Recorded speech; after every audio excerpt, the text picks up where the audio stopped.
Olá, meus amados irmãos, que a graça e a paz do nosso Senhor e Salvador Jesus esteja com você. É muito bom estarmos juntos novamente para estudarmos a Palavra de Deus. Pegue a sua Bíblia, pegue uma canetinha para anotar os principais versículos e vamos juntos aprender um pouco mais da Palavra de Deus.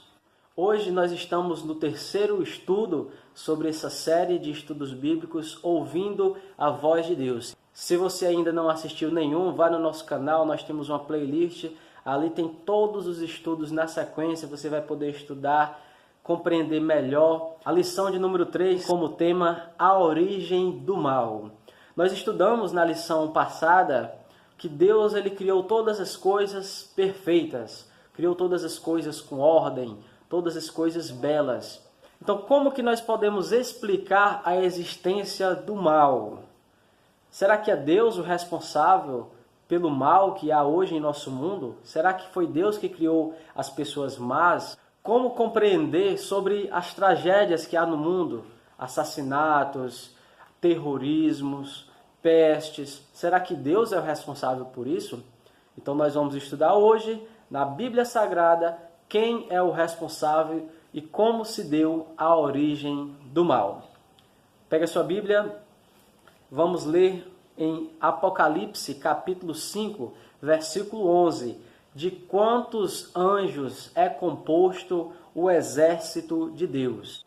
Vi e ouvi uma voz de muitos anjos ao redor do trono, dos seres viventes e dos anciãos, cujo número era de milhões e milhares de milhares. Então nós vemos aqui que a Bíblia fala que o exército dos céus é composto por milhões e milhões de anjos, né? Milhares de milhares. Não tem um número exato, mas com certeza são muitos anjos. Só que a Bíblia vai falar também de um anjo que se rebelou contra Deus. Esse anjo tinha por nome Lúcifer, que quer dizer anjo de luz. No céu ele era um dos maiores, era o chefe do coro celestial. Muitos dizem que após Deus, Pai, Filho e Espírito Santo, ele era o quarto na hierarquia celestial. Todos os anjos estavam ao redor dele. E a Bíblia faz uma descrição sobre esse anjo, sobre Lúcifer. Ezequiel capítulo 28, versículo 14, 15 e 17 diz assim: Tu eras querubim da guarda, ungido, e te estabeleci. Permanecia no monte santo de Deus, no brilho das pedras andava. Perfeito eras no teu caminho, desde o dia em que foste criado, até que se achou iniquidade em ti. Versículo 17. Elevou-se o teu coração por causa da tua formosura, corrompeste a tua sabedoria. Por causa do teu resplendor, lancei-te por terra diante dos reis, te pus para que te contemplem. Então a Bíblia descreve que Lúcifer era um anjo belo, era um querubim, era o chefe dos anjos, e ele andava sobre o brilho das pedras, né, pedras preciosas. Ele foi criado perfeito, Deus criou todas as coisas perfeitas, então Deus também criou esse anjo perfeito. Mas chegou um momento em que ele elevou-se o coração por causa da sua beleza, por causa da formosura. Ele começou a pensar, rapaz, eu sou tão bonito, eu sou tão importante aqui no céu, todos esses anjos estão ao meu comando, mas eu só faço o que esse Deus manda. Quer saber? Eu vou criar um reino para mim. E assim ele começou a persuadir os demais anjos. Olha, esse nosso Deus é muito exigente. Eu estou criando um reino para mim. Eu quero que vocês fiquem comigo nesse reino. Nesse reino vocês vão ter vez, vocês vão ter voz. Você pode fazer o que você quiser. Basta apenas que vocês estejam do meu lado. E assim a Bíblia vai descrever que ele enganou, né? Ele persuadiu a terça parte dos anjos do céu. Mas chegou um momento que a Bíblia descreve aqui em Isaías capítulo 14, versículo 12 ao 14, que diz assim: Como caíste do céu, ó estrela da manhã, filho da alva, como foste lançado por terra, tu que debilitava as nações. Tu dizias no teu coração, eu subirei acima do céu, acima das estrelas de Deus exaltarei o meu trono, e no monte da congregação me assentarei, nas extremidades do norte. Subirei acima das mais altas nuvens e serei semelhante ao Altíssimo. Então aí ele tocou na glória de Deus. Enquanto ele estava persuadindo os anjos, Deus ele permitia, né? Porque todos têm um livre-arbítrio. Mas chegou um momento em que ele tocou na glória de Deus, em que ele disse que queria ser semelhante ao Altíssimo, construiria o seu ninho nas mais altas nuvens e seria semelhante ao Altíssimo. E quando ele quis tocar na glória de Deus, é o que aconteceu, que está escrito em Apocalipse capítulo 12. Abra sua Bíblia, Apocalipse 12, do versículo 7 ao 9. Houve peleja no céu. Miguel e os seus anjos pelejaram contra o dragão. Também pelejaram o dragão e os seus anjos. Todavia não prevaleceram, nem mais se achou no céu lugar para eles.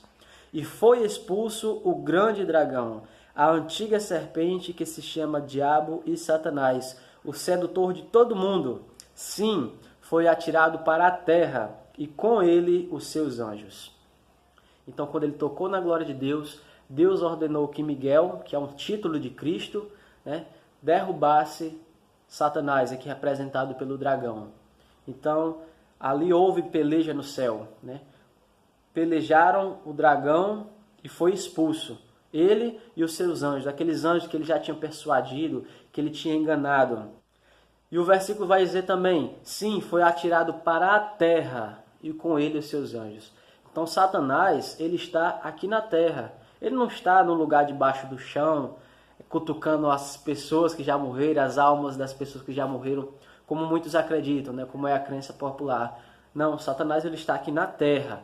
Ele está pelejando contra o povo de Deus. Ele não conseguiu pelejar diretamente contra Deus, então ele tenta se vingar de Deus, levando o homem a pecar, levando o homem a se afastar de Deus, tentando levar você para a perdição, tentando levar você para se afastar dos caminhos de Deus. Então ele foi expulso para a terra e chegando aqui na terra, ele foi tentar o primeiro casal, Adão e Eva. Deus, ele, como nós vimos no estudo passado, criou todas as coisas em 6 dias e ali deu um presente especial ao casal, Adão e Eva, que foi o jardim. Mas Deus ele deixou uma advertência, ele fez uma advertência a esse casal. Que advertência foi essa? Gênesis 2, versículo 15 ao 17 diz assim: Tomou, pois, o Senhor Deus ao homem e o colocou no jardim do Éden para o cultivar e o guardar. E o Senhor Deus lhe deu essa ordem: de toda a árvore do jardim comerás livremente, mas da árvore do conhecimento do bem e do mal não o comerás, porque no dia em que dela comerdes, certamente morrerás. Mas Satanás, né, ali representado, né, em uma serpente, incorporado em uma serpente, ele também falou a esse casal, Gênesis 3, versículo 1 ao 5. Mas a serpente, mais sagaz que todos os animais selváticos que o Senhor tinha feito, disse à mulher: É assim que Deus disse, não comerás da árvore do jardim? Respondeu a mulher: Do fruto da árvore do jardim podemos comer, mas do fruto da árvore que está no meio do jardim, disse Deus, dele não comerás, nem tocareis nele, para que não morrais. Então a serpente disse à mulher: É certo que não morrereis, porque Deus sabe que no dia em que dele comerdes, se vos abrirão os olhos, e como Deus sereis conhecedores do bem e do mal. Então olha como Satanás foi astuto. Ele já começou a é verdade que vocês não podem comer dessa árvore? Então a mulher respondeu: Não, nós podemos comer de todas as árvores. A árvore que nós não podemos comer é aquela que está no meio do jardim. Deus disse que se nós comermos, certamente nós vamos morrer. Aí a serpente diz: É certo que não morrerás. Então Satanás, ele adulterou a palavra de Deus. Deus disse que morreria. Satanás vai e diz: É certo que não morrerás. Ele acrescentou não. E Satanás ainda disse mais: Olha, Deus disse que não é para vocês comer, porque se vocês comer, vocês serão como Deus, conhecedor do bem e do mal. Então lembra que Satanás ele quis ser como Deus lá no céu, ser semelhante ao Altíssimo? Então ele introduziu esse desejo de ser igual a Deus no coração do homem. E quem é que não quer ser igual a Deus? Nós devemos ser igual a Deus? Sim ou não? Sim, mas em caráter. Satanás ele quis ser igual a Deus em poder. mas eu e você devemos ser igual a Deus em caráter, em coração. Lembre-se de Davi. Davi era um homem segundo o coração de Deus. Mas Deus, ele também deixou uma certeza para a mulher e para a serpente. Gênesis 3, versículo 15. Porém, inimizade entre ti e a mulher, né? Entre a serpente e a mulher, entre a tua descendência e o seu descendente. Ele te ferirá a cabeça e tu lhe ferirás o calcanhar. Então aqui foi a primeira profecia proferida pelo próprio Deus. Deus disse à serpente, olha, virá o descendente da mulher, tu vai ferir o calcanhar dele, mas ele esmagará a tua cabeça. E o descendente da mulher aqui é Cristo, que veio de Eva, né, da genealogia dos descendentes, né, foi um descendente de Eva. E ali sobre o mistério da encarnação, Cristo ele morreu e ressuscitou. E nos deu a vitória. E nos dá a certeza e salvação. E em breve ele voltará e pisará Satanás aos pés de uma vez por todas. E acabará com o pecado. Lançará Satanás no lago de fogo. E o pecado já não vai mais existir. Assim diz a palavra de Deus. Então, ali no Gênesis, Satanás usou uma serpente para enganar Eva, né, e também Adão. E qual é o meio que Satanás faz hoje? Qual é o meio que ele usa para enganar a humanidade hoje? Abra sua Bíblia em 2 Coríntios capítulo 11, versículo 14 e 15. Diz assim, e não é de admirar, porque o próprio Satanás se transformará em anjo de luz. Não é muito, pois os seus próprios ministros se transformam em ministro de justiça. Vamos ler também Mateus capítulo 24, versículo 24. Diz assim, porque surgirão falsos cristos e falsos profetas, operando grandes sinais e prodígios, para enganar, se possível, os próprios eleitos. Olha a astúcia de Satanás, olha como Satanás ele é perigoso. Ele enganou Adão e Eva através de uma serpente.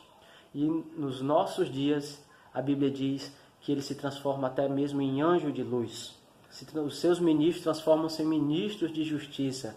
E aqui em Mateus diz que ele usa falsos cristos e falsos profetas, operando grandes sinais e prodígios para enganar, se possível, até os próprios eleitos de Deus.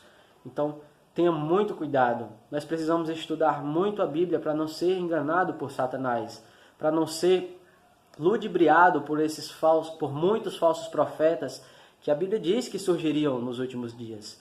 Então não baseie a sua fé por sinais, por prodígios, porque a Bíblia diz que os falsos profetas farão isso, estão fazendo isso. Baseie a sua fé somente nesse livro sagrado, na palavra de Deus. Conheça a palavra de Deus, estude cada dia mais a palavra de Deus, para que assim você não seja enganado, para que assim você seja um conhecedor e Satanás não lhe engane. Esteja esperto, esteja atento quando Satanás querer enganar, querer te desviar dos caminhos do Senhor, querer fazer uma falsa pregação do Evangelho. Mas nesses últimos dias, Satanás ele está irado especialmente com um povo.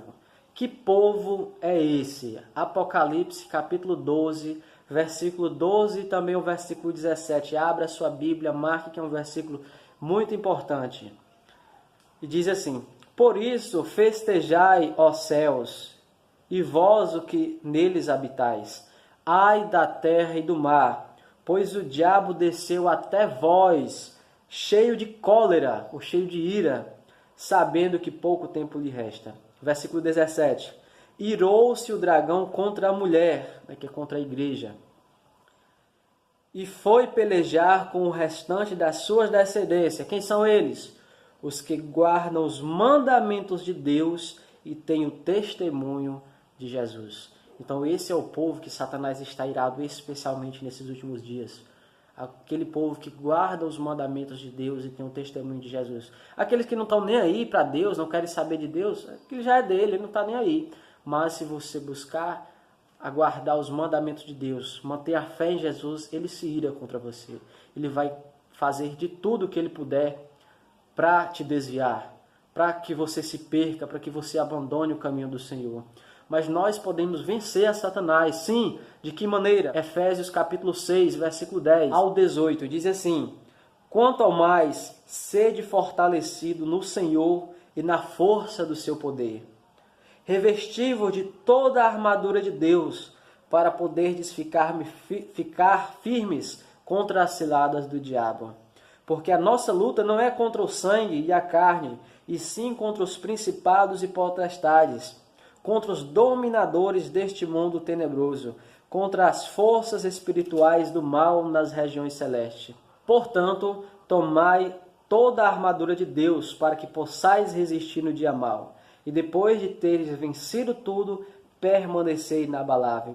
Estais, pois, firme, cingindo-vos com a verdade e vestindo a couraça da justiça. Calçai aos pés com a preparação do evangelho da paz, embraçando sempre o escudo da fé, com o qual podereis apagar todos os dardos inflamados do maligno. Tomai também o capacete da salvação e a espada do Espírito, que é a palavra de Deus, com toda a oração e súplica, orando em todo tempo no Espírito, e para isso, vigiando com toda a perseverança e súplica por todos os santos. Amém. Olha que maravilha, que palavra poderosa. É dessa maneira que nós vencemos a Satanás, mantendo comunhão com Deus, vestindo a armadura de Deus, a armadura espiritual. Estar cingido com a verdade, com a couraça da justiça, calçado com a preparação do Evangelho, sendo conhecedor da palavra de Deus, um estudioso e, logicamente, pondo em prática, embraçando sempre o escudo da fé e o capacete da salvação, e a espada do Espírito, que é a palavra de Deus, e também com oração e súplica por todos, inclusive pelos seus irmãos, principalmente pelos seus irmãos de fé, por todos os santos. Então é dessa maneira, com a armadura espiritual, é que nós seremos mais do que vencedores em Cristo Jesus. Amém? Que a palavra de Deus seja sobre você, que você viva sobre a palavra de Deus, que a palavra de Deus seja o seu guia, seja a luz que ilumine os seus caminhos. Vamos fechar os nossos olhos, vamos junto orar para encerrarmos o nosso estudo de hoje. Senhor nosso Deus e Pai, aqui somos gratos, Senhor Deus, por estudar a Tua palavra. Obrigado por nos dar a compreender. Que o Senhor abençoe a esse irmão, essa irmã que está estudando através desse vídeo. Que seja abençoado ele e a sua família, Senhor. Em nome de Jesus, eu te oro e te agradeço. Amém. Deixe seu like, compartilhe esse vídeo nas suas redes sociais, nos seus grupos de WhatsApp, nos seus contatos. Se inscreva no nosso canal e ative as notificações, para que possamos sempre juntos estar estudando a palavra de Deus. Amém? Que o Senhor Jesus nos abençoe e até o próximo estudo da palavra de Deus.